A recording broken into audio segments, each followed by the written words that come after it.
Is artificial intelligence going to help drive the price of oil and gas higher, or is it going to effectively help lower the price of oil and gas because of the utilization of artificial intelligence in global exploration, production, and refining?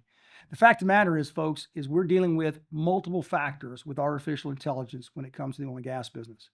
From a pure exploration standpoint, everything we're doing from interpreting seismic, looking at well logs, looking at drilling prognosis, how to drill, how to frack, geological assessments. We're looking at every single process from the time we begin to look at a map and decide where we want to drill until that final product is refined. We actually have natural gas systems that are being run by computers with 24 hours a day measuring every molecule in that pipeline and sending reports all over the country and including to the federal government to ensure that we have enough natural gas in the pipelines.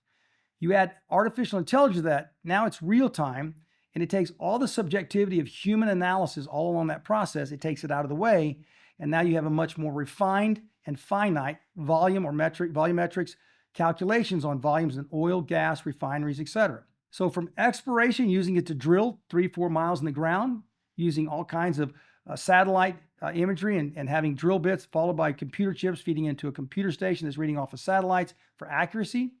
When you talk about artificial intelligence helping you figure out land and title and ownership that could take months and months and tens of dozens of landmen to go figure it out, and you can do it maybe 24 to 72 hours. When you now take that to the current situation in the Strait of Hormuz and say, how is artificial intelligence going to help or hinder the price of oil and the solution inside the Strait of Hormuz? Well, now you have all kinds of satellites, and you have all kinds of tracking mechanisms, and you have all kinds of volumetrics, and every well has solar panels, and it's being fed 24 hours a day, 7 days a week to computers, and they're analyzing movement.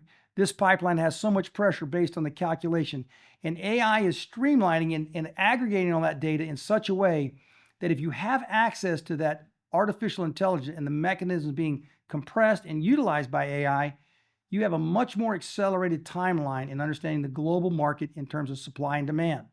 That's going to help traders, and traders are going to use that information to trade lower or higher 24 hours a day. Producers are going to understand they're no longer taking oil in a raw mixed material, dumping it into a tank and going, I hope it gets to fair market. You're going to see a lot of different trading platforms starting extending what they're doing based on this AI application.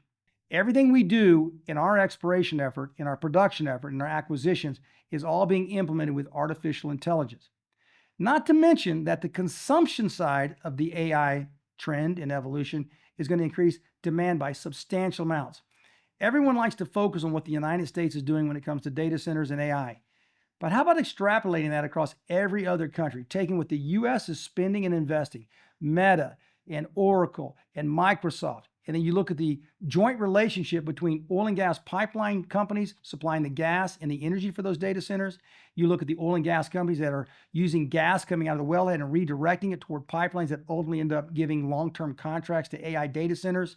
Then you look at the increase in the amount of consumption, and you start seeing a relative drawdown on the actual supply of natural gas we have to consume without the data centers and what it's going to take to produce enough gas to supply the data centers plus the normal American standard of living using natural gas. Then you add in the fact we're now in an LNG export environment. Qatar was hit by Iranian drones or missiles.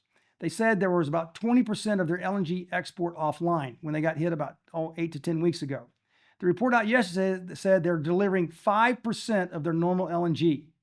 You eliminate 95% of the world's largest exporter LNG, and you don't think there's going to be a high demand for liquefied natural gas around the globe coming from other sources than Qatar. So now you have to take a look and say, well, what is AI going to do for it? AI is calculating reserves in fields, it's calculating drilling techniques, it's calculating pressures in wells. Everything's being simulated together. In fact, I guarantee you there's AI running the probability factor of the damage to Qatar and their LNG, looking at what it's going to take in terms of money and time. And there's traders measuring the offline production for Qatar and how that relates to other LNG producers to determine what the fair price of LNG and natural gas will be in all sectors of the world. AI is dominating oil and gas. Oil prices are $83 a barrel. Even if you have the best AI in the world, even if you don't have any AI, common sense clearly is saying we are going to be much higher in prices for oil, natural gas, and LNG over the next 24 to 36 months than we are today. And that's just kind of a summation of the obvious.